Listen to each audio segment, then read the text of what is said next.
రాష్ట్రంలో ఎన్నికల తర్వాత ఆ రోజు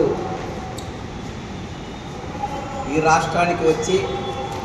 రాష్ట్రానికి విభజన హామీలన్నిటినీ అమలు చేస్తామని, విభజన తర్వాత పూర్తి నష్టపోయిన ఆంధ్రప్రదేశ్ రాష్ట్రానికి అండగా ఉండి ఆంధ్రప్రదేశ్ రాష్ట్రాన్ని ప్రజలకు అండగా ఉంటామని చెప్పిన నరేంద్ర మోడీ గారు దాదాపు 10 సంవత్సరాలు అవుతున్నప్పటికీ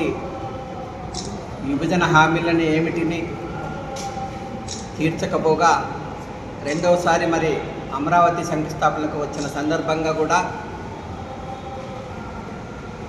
రాష్ట్ర అభివృద్ధి కోసం రాష్ట్ర ఇచ్చిన విభజన హామీలను అమలు పరుస్తామని కానీ, అభివృద్ధి కోసం నిధులు సమకూరుస్తామని కానీ ఏమాత్రం ప్రకటించకపోగా రాష్ట్ర ప్రజలను తీవ్రంగా నిస్పృహకు గురి చేస్తూ ఉంది. ఈరోజు మరి కూటమిలో ఉన్న తెలుగుదేశం పార్టీ ప్రభుత్వం కానీ, పవన్ కళ్యాణ్ గారు కానీ విభజన హామీలపైన ఏమాత్రం ఆ రోజు ప్రధానమంత్రి గారి సమక్షంలో తీసుకురాకపోవడం నిజంగా రాష్ట్రానికి తీవ్రంగా అన్యాయం చేసినట్టు అవుతుంది. ఈ సందర్భంగా రాష్ట్రంలో ప్రజలు ఎదుర్కొంటున్న సమస్యలపైన అదేవిధంగా గ్రామీణ ప్రాంతాల్లో రైతాంగం కానీ పేద ప్రజలు ఎదుర్కొంటున్న ఈ సందర్భంగా రాష్ట్రంలో కాంగ్రెస్ పార్టీని బలోపేతం చేయడానికి అదేవిధంగా రాష్ట్రంలో జిల్లాల్లో ఉన్న సమస్యలను తీసుకొని పోరాటాల వేదికగా కాంగ్రెస్ పార్టీని నడపాలనే దృష్టితో, అదేవిధంగా అహ్మదాబాద్ ఏఐసిసి కార్యక్రమాల్లో తీసుకున్న పొందుపరిచిన నిర్ణయాల్ని ప్రజల్లో తీసుకోవడానికి, అదేవిధంగా 10 సంవత్సరాల పాటు ఈ దేశాన్ని పాలిస్తున్న బీజేపీ తిరోగమన విధానాల్ని,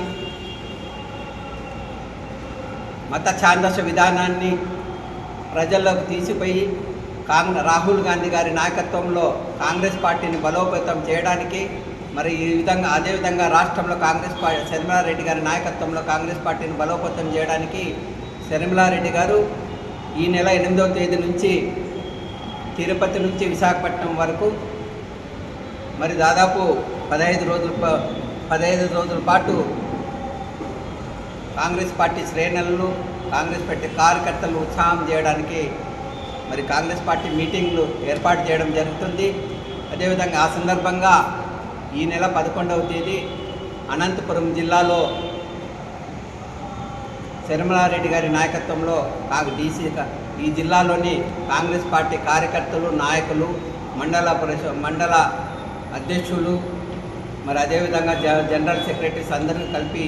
మీటింగ్ ఏర్పాటు చేయడం జరిగింది. ఆ సందర్భంగా కాంగ్రెస్ పార్టీ కార్యకర్తలు, నాయకులను ఉత్తేజపరిచి దిశానిర్దేశం చేసి కాంగ్రెస్ పార్టీని ముందుకు తీసుకోవడానికి శర్మిలారెడ్డి గారు ఇచ్చేస్తున్నారు.